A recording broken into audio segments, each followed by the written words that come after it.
1. ICE will get access to Medicaid enrollees' personal information to help find immigrants.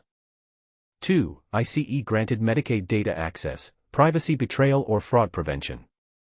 3. Trump administration shares Medicaid recipients' data with ICE, what you need to know. 1. ICE will get access to Medicaid enrollees' personal information to help find immigrants.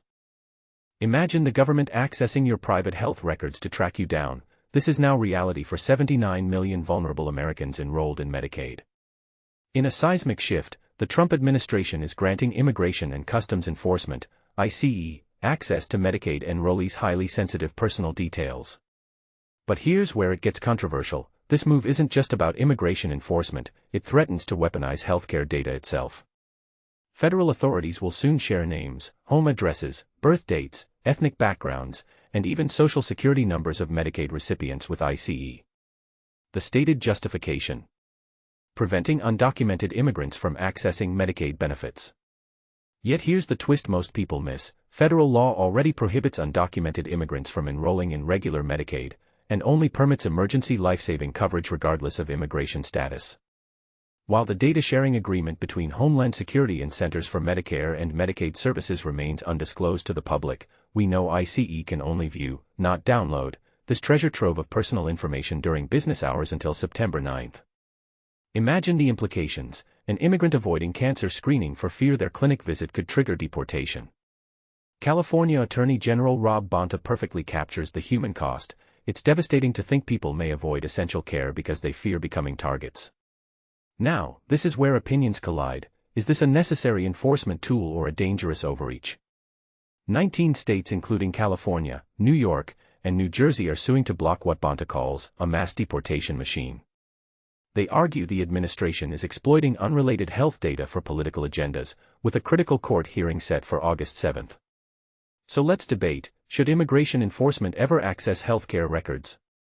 Does this policy cross ethical lines or represent legitimate oversight? Share your take below. This affects not just immigrants, but every American's expectation of medical privacy. 2. ICE granted Medicaid data access, privacy betrayal or fraud prevention. ICE access to Medicaid data has sparked debate over privacy and security concerns, with critics calling the agreement a betrayal of trust. The Department of Homeland Security, DHS, and Centers for Medicare and Medicaid, CMS, have reportedly collaborated with ICE to share personal information, including immigration details, according to an AP report. This move, which President Trump has defended as preventing fraud and waste, has raised eyebrows as it allows ICE to identify aliens based on location data.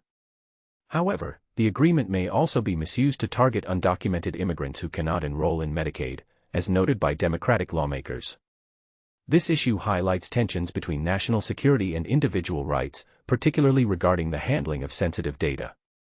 Some argue that the current approach violates existing laws, while others see it as part of broader efforts to address systemic issues.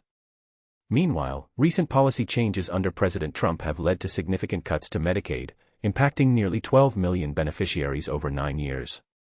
These shifts underscore the ongoing struggle to balance public safety with privacy protections. 3. Trump administration shares Medicaid recipients' data with ICE, what you need to know.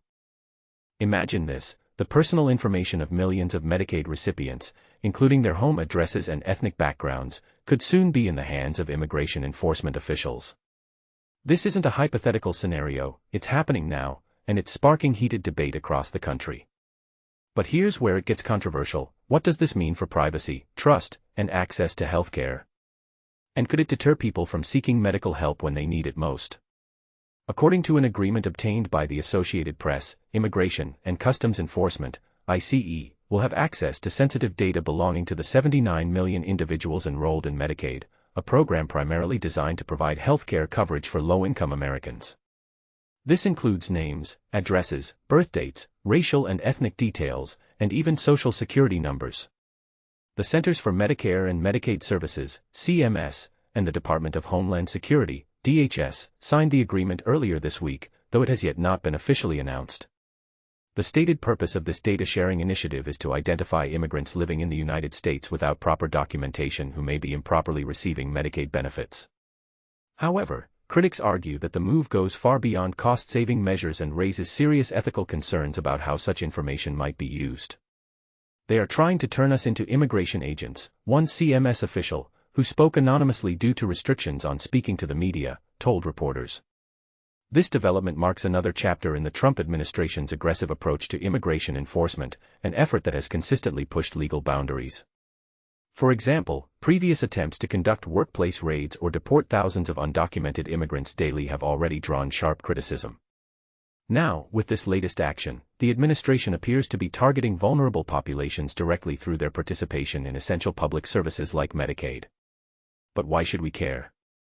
Well, consider this: even if the shared data isn't immediately acted upon, its mere availability can instill fear among those seeking emergency medical treatment.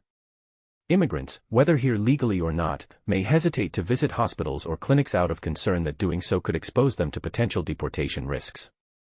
Schools, churches, courthouses, and other community spaces have already become fraught environments under heightened immigration scrutiny. Could hospitals be next?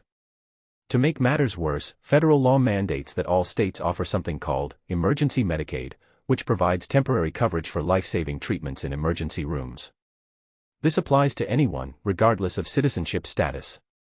Many immigrants rely on emergency Medicaid during critical moments, often without understanding the broader implications of enrolling in any government system.